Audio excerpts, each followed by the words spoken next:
Hi, this is Bob Grant, and today we're going to talk about a tension treat that I'm going to give you, something we normally do in our tension classes. And we're going to start at the end and work our way backwards. And we're going to start with the phrase, I know. Two words don't seem to make a whole lot of difference, but with tension, it's all about how you set it up. The words of the phrases only work depending on what you've done prior to that. And everybody wants the phrases, but the phrases themselves are useless. So this is how we make it work. This works best if you're in a committed relationship. If you just with someone that you just started dating, this will work really bad. If you do it during an argument, it will work even worse. So save this.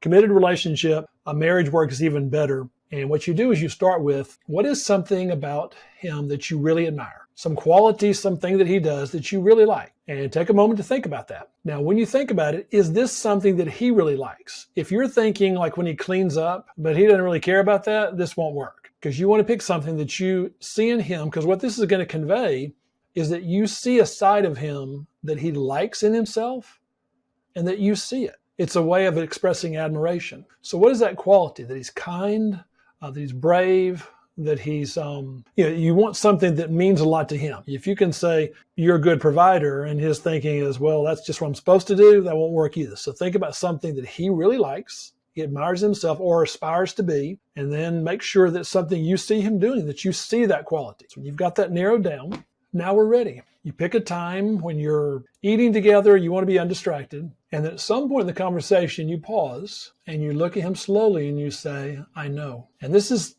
I don't mean to be strange, but it's almost a little seductive, but you're flirting. And he'll say, what? You know what? And of course, he might even get scared. What do you know? And the idea is you want to drag this out a little bit, because we can just have a conversation like this. There's not going to be tension. He's not going to feel it. It's just going to be like you patting him on the head, or it's like I'm talking now fast. And you slow it down and you say, I just want you to know that I know. Again, painfully, we're dragging this out. And we're doing this because most women would never do this. We're doing this because I want you to stand out to him. I want him not only to get it, I want him to feel it. The main emphasis with tension is getting a man to feel things. When men feel things, that's when they're motivated. It's when men simply think that men are more likely to go toward their fears or apprehensions. When men feel the way we want them to, that's when they have courage and they start to move towards you. It's also a big part of bonding. And then he'll say, really what? And now, see, because you've paused a couple of times, you have his full attention.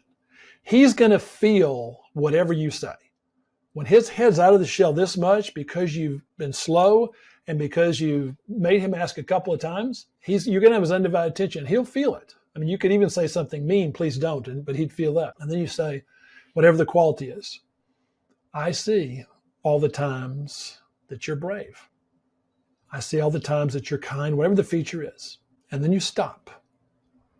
If this was a man doing this for a woman, I would tell him to give lots of details. This is not a man to a woman. It's a woman to a man. So you don't do details, because that's what he's expecting. You just say a lot, elaborate more, and you just sit there. And it doesn't matter what he says next. If he says, why'd you say that? Then you say, because I wanted you to know. Where did that come from? I wanted you to know. And you just created a moment. That moment may not seem like a lot to you. It will to him for this reason. What men are used to is when they mess up, a woman noticing it, sometimes pointing it out, going into details, why'd you do this? But from a man's standpoint, rarely does he see a woman have the same zest, the same obsessive quality, obsessive, my word, when he does something good. And this is your moment to let him know that you notice those as well. And that's why you pick something that means a lot to him.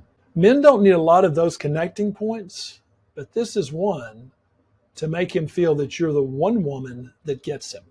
So that's our quick tension treat. If you'd like to join us for more in our tension class, please see the link below, and we'd love to have you.